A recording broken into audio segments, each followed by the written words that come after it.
जय हिंद दोस्तों, मैं अतुल्ला रहमानी। मेरा संकल्प बदलेंगे बिहार। 1 मिनट रुक जाइए।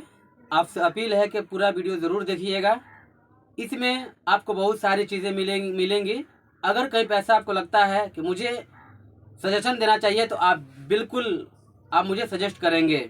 मैं जो वीडियो बनाने अभी जा रहा हूँ, जो बातें कहने जा रहा हूँ, बहुत ही लाभदायक, बहुत यूज़फुल होगा अगर इसको अपनाया जाए। क्योंकि बिल्कुल मैं रियलिटी के साथ बात करूँगा, बिल्कुल फैक्ट के साथ बात करूँगा। जैसे कि आप देख रहे हैं स्क्रीन पे चल रहा है। मैंने मैट्रिक के बच्चों का मैंने इंटरव्यू लेने के लिए गया था नरकटियागंज, और तकरीबन 1000 बच्चे उस स्कूल में थे और 1000 बच्चों से मैंने सवाल किया। 1000 बच्चों में से मात्र 3-4 बच्चों ही ने जवाब दिया, वो भी गलत दिया। उसमें से 1-2 बच्चों ने सही दिया, जबकि जो सवाल किए गए थे बिल्कुल इजी सवाल किए गए थे। जो नर्सरी के बच्चों को पढ़ाया जाता है, जो LKG के बच्चों को पढ़ाया जाता है, वो मैंने सवाल किया था, वो भी जवाब नहीं दे पाए। हालांकि अगर उनके लेवल का अगर सवाल किया जाता है तो बिल्कुल हमको जहाँ तक लग रहा है कि उनको एक भी नहीं आता। तो मैं आप सभी से कहना चाहूँगा कि आखिर इसका जिम्मेदार कौन है। शिक्षा का जो गिरावट है, लोग तो है साक्षर तो बन रहे हैं, लेकिन हमको साक्षर नहीं बनना बल्कि शिक्षित बनना है। साक्षर का मतलब होता है कि नाम गाम लिख लिया, बस थोड़ा वो जान गए, वो साक्षर नहीं। साक्षर हमको नहीं बनना बल्कि शिक्षित बनना है। और शिक्षित बनने के लिए हमें क्या करना पड़ेगा, वो बहुत ही सोचने की, विचार करने की जरूरत है।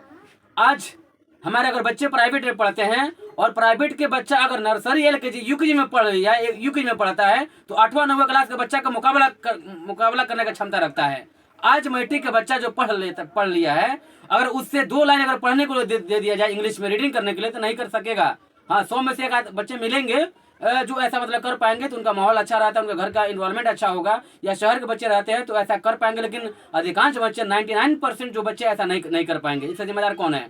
अगर आपका बच्चा प्राइवेट में पढ़ता है तो गार्जियंस हमेशा प्राइवेट में जाते हैं और देख रेख करते हैं, कंप्लेन करते हैं कि मेरे बच्चा को ये नहीं आया, वो नहीं आया। वहीं अगर बच्चा आपका सरकारी में पढ़ता है तो आप क्यों नहीं जो है अपने बच्चों के बारे में जाकर सरकारी मास्टर से सवाल करते हैं कि मेरे बच्चा को इतना नहीं आया, ये नहीं आया, वो नहीं आया। अगर जिस तरह प्राइवेट में स्कूलों में जब बच्चों को पढ़ाते हैं, सवाल करते हैं, अगर वही सवाल सरकारी टीचर से करने लगेंगे तो निश्चित है कि बदलाव मिलेगा, आपके बच्चों को बदलाव मिलेगा। दूसरी चीज़ ये है कि जो हमारे बच्चे ट्यूशन पढ़ने के लिए कहीं पे जाते हैं, वहाँ पे हमें लड्डू खिलाया जाता है, वहाँ पे हमको धोखा दिया जा रहा है। अगर हम मैट्रिक की बात करें तो तकरीबन यहाँ पे 14 या 13 किताबें पढ़ाई जाती हैं, क्योंकि हिंदी मीडियम से जो है उसको और इंग्लिश जो उर्दू मीडियम से होता है, दोनों में एक किताब का अंतर होता है। तो जब 13 या 14 किताबें मैट्रिक में पढ़ाई जाती हैं और आपका बच्चा कहीं पे ट्यूशन पढ़ने जाता है, तो ये देखने को मिलता है कि सिर्फ एक कॉपी अपना क्लियर पे लटका लेगा, पीछे दाब देगा और वो पढ़ने के लिए जाता है। और वो मास्टर भी आजकल ये घोल कर पिला दिया गया है कि math math math math, science science science. तो ज्यादा जो प्राथमिकता जो दी जाती है आजकल के मास्टरों में, जो ट्यूशन पढ़ाते हैं ऐसे मास्टर, वो सिर्फ मैथ मैथ करके बच्चों की जिंदगी बिगाड़ रहे हैं, बर्बाद कर रहे हैं। एक तो अनुशासन नहीं देते हैं, और दूसरी बात यह है कि जब 12 किताबें हैं, सॉरी 13 किताबें हैं, 14 किताबें हैं, जब इसको हम कंबाइन करते हैं तो 6 सब्जेक्ट बनता है, 600 नंबर का होता है। तो 600 नंबर में जो है आप सिर्फ एक के पीछे क्यों पढ़ते हैं? क्योंकि अधिकांश बच्चा जो मैट्रिक करके इंजीनियर नहीं बनता है, डॉक्टर नहीं बनता है और वैज्ञानिक नहीं बनता है। वैज्ञानिक बनने के लिए साइंस मैथ में ज़्यादा ध्यान दिलाया जाता है। अधिकांश बच्चे जो है मैट्रिक करके बाहर निकल जाते हैं कमाने के लिए। तो इस पर ध्यान देना चाहिए कि बच्चे को हर एक चीज़ का नॉलेज आना चाहिए। साइंस का भी आना चाहिए, मैथमेटिक्स का भी आना चाहिए, हिंदी का भी आना चाहिए, उसके अलावा जो सामाजिक विज्ञान है, इन सारे चीज़ों का जो ज्ञान होना चाहिए। लेकिन इन सारी चीज़ों में बच्चे जो बिल्कुल नील होते हैं, बिल्कुल जीरो होते हैं। और अगर इंग्लिश की बात की जाए तो लगातार 2 साल तक बच्चा आपका जो इंग्लिश का ट्यूशन मैथ, अगर बात की जाए मैथ की, तो लगातार 2 साल तक आपका बच्चा मैथ का ट्यूशन पढ़ता है, लेकिन मैथ में अच्छा नंबर, अच्छा स्कोर नहीं हासिल नहीं कर पाता है। उसमें भी 54 नंबर, 55 नंबर, 62 नंबर, 70 नंबर ज़्यादा आता है। तो इसका जिम्मेदार क्यों है? मैं बार बार कहता हूँ कि आप अपने बच्चों को पढ़ाइए डिग्री के लिए नहीं, कामयाब मतलब इसके लिए नहीं कि आपका बच्चा जो है जाकर मैट्रिक में जो है पास हो जाए, नहीं, बल्कि आप ऐसा पढ़ाइए कि आपका बच्चा कामयाब बने। आज पूरी दुनिया में अगर लैंग्वेज आ गई, इंग्लिश आपको बोलना आ गया, पढ़ना आ गया, समझना आ गया, पूरी दुनिया में आप कामयाब है, पूरी दुनिया आपका वेलकम करेगी। लेकिन मैथ के जो हम पीछे भागते हैं, बच्चा जो आगे चल के कमाने जाता है तो इसको परेशानी होती है। इसी तरह अगर बाद में बच्चा इंटर में जाता है, तब भी उस समय जो है उसको परेशानी होती है, रोता है, उसको इंग्लिश आती नहीं है, कैसे क्या करें।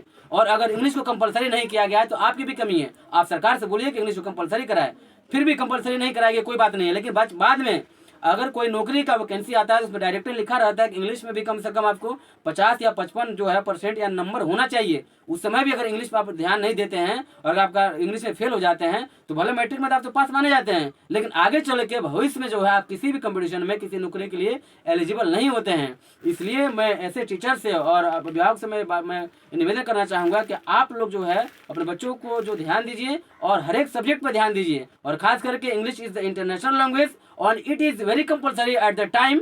सो इसको देखते हुए जो है आपको इंग्लिश का पढ़ाना बहुत ज़्यादा ज़रूरी है। अगर आपका बच्चा इंग्लिश नहीं पढ़ता है, कंप्यूटर चलाना जरूर बात अगर पढ़ेंगे तो उसमें इंग्लिश चाहिए, अगर मोबाइल चलाना इंग्लिश चाहिए, आपको कुछ भी बनाना है दुनिया के अंदर उसमें आपको इंग्लिश लैंग्वेज चाहिए, बैंक में जाना है आपको इंग्लिश, रेलवे में जाना है आपको इंग्लिश, हर एक चीज़ में इंग्लिश। फिर हम इंग्लिश के पीछे क्यों कर रहे हैं? तो सरकार से भी आप लोग अपील कीजिए, आंदोलन की जो भी कहिए, सरकार से कहिए कि सरकार इंग्लिश को इसको कंपलसरी करे, नहीं तो इसकी वजह से आपका बच्चा का भविष्य बर्बाद हो रहा है। सिर्फ मैट्रिक करने से आप कामयाब नहीं हो सकते हैं, मैट्रिक करने के बाद आप साक्षरी में आते हैं, शिक्षित नहीं आते हैं। तो इसलिए मेरा अपील है, निवेदन है कि आपका बच्चा जहाँ भी पढ़ता है और जो भी टीचर आपको जो आपके बच्चों को जो पढ़ाता है वो अगर मुस्लिम्स हैं तो सिर्फ वहाँ पे सिर्फ मैथ पढ़ा रहा है, बाकी कोई सब्जेक्ट नहीं पढ़ा रहा है। अगर हिंदू हैं तो उसमें भी कोई सब्जेक्ट नहीं पढ़ा, सिर्फ एक आपको जो है मैथ पढ़ा रहा है। जबकि आप अगर अकॉर्डिंग टू हिंदुइज्म आपको साइंस जानना भी जरूरी है, और अकॉर्डिंग टू इस्लाम आपको उर्दू भी जानना जरूरी है, जहाँ जो चीज़ वहाँ पे नहीं मिल रही है। और पैसा के बात क्या कहे, पैसा तो जो होता है आप जानते हैं, कहीं पे प्रीपेड पैसा लिया जाता है, कहीं पे कुछ लिया जाता है, कहीं पे कुछ लिया। पैसा आप जो भी देना है दीजिए, जो भी आप मास्टर है लीजिए, लेकिन बच्चों को सारे सब्जेक्ट पढ़ाइए ताकि बच्चे जो है आगे चल के कामयाब हो और हर एक फील्ड में कामयाब हो। अगर उससे कोई नेता बात करे तो नेता बन के बात कर सके, अगर कोई शिक्षक बन के बात करे शिक्षक बन के बात कर सके, अगर कोई आपको गुरु बन के बात करना चाहता है तो एक शिष्य बन के बात कर सके। आप ऐसा उसको ज्ञान दीजिए, और ऐसा ज्ञान मत दीजिए कि बच्चा जो है ना पहचाने कि हमारा जो है गुरु कौन है, चाहे हमारा जो बड़ा कौन है, हमारा छोटा कौन है, किस साथ कैसा बिहेव करना चाहिए, ऐसा मत पढ़ाइए। तो मैं यहीं से मैं आप सभी से अपील करना चाहूँगा कि आप अपने बच्चों को जो शिक्षा दे रहे हैं उस पर निगरानी जरूर कीजिए। आपका बच्चा क्या सीख रहा है क्या नहीं सीख रहा है इस पर आप जरूर ध्यान केंद्रित कीजिए, नहीं तो बच्चा आपका पढ़ लेगा, लेकिन आगे जब कंपटीशन की जब बारी आएगी तो कंपटीशन में आप इंग्लिश खोजेगा तो उस समय आपको परेशानी होगी, उस समय आपको विज्ञान खोजेगा परेशानी होगी, सामाजिक विज्ञान खोजेगा उस समय परेशानी होगी, मैथ भी खोजेगा, लेकिन मैथ ज़्यादातर मैट्रिक तक रह जाता है। ज़्यादातर आपको जब आगे जाएंगे उतना मैथ की ये आवश्यकता नहीं होती है किसी कंपटीशन में। ज़्यादातर ये अगर लैंग्वेज आता है तो सब कुछ आता है, लैंग्वेज नहीं आता है तो मैथ में ज़्यादातर उतना कुछ देखने को भी नहीं मिलता है। इसलिए अगर आप मेरी बातों से सहमत हैं तो आप लाइक करें, सब्सक्राइब करें, और आप अपने बच्चों को ऊपर निगरानी करें और ऐसे शिक्षक के पास जरूर पढ़ाएं जो सारे विषयों को साथ में पढ़ाएं, सिर्फ मैथ ना पढ़ाएं। क्योंकि मैथ में जो बच्चे पढ़ते हैं अगर उनसे परसेंट पूछ लिया जाए, एवरेज पूछ लिया जाए, एरिया पूछ लिया जाए, जो जरूरी है जो रोजमर्रा की जिंदगी में काम आने वाली है, तो वो चीज़ वो लोग नहीं बता पाएंगे। सिर्फ सूत्र याद करने से बच्चा मैट्रिक करके कमाने चला जाता है कोई राजमिस्त्री में या किसी में, तो उससे फायदा नहीं होता, उसके बाद उसका नुकसान होता है। तो आप लोग जो है बच्चों का भविष्य बर्बाद कर रहे हैं, बच्चों को भविष्य उज्जवल नहीं कर रहे हैं। इसलिए सारे जो भी हमारे वीडियो को देख रहे हैं मैं कहना चाहूँगा कि आप लोग जो है अपने बच्चों को पढ़ाएं, सारे सब्जेक्ट साथ में लेकर पढ़ाएं, कंबाइन करके पढ़ाएं, और सारे सब्जेक्ट आपको बच्चों को आना चाहिए, तभी आपका बच्चा आगे चला कामयाब होगा। अदरवाइज मैथ करने से कुछ नहीं होगा। शुक्रिया, थैंक यू, जय हिंद, जय भारत।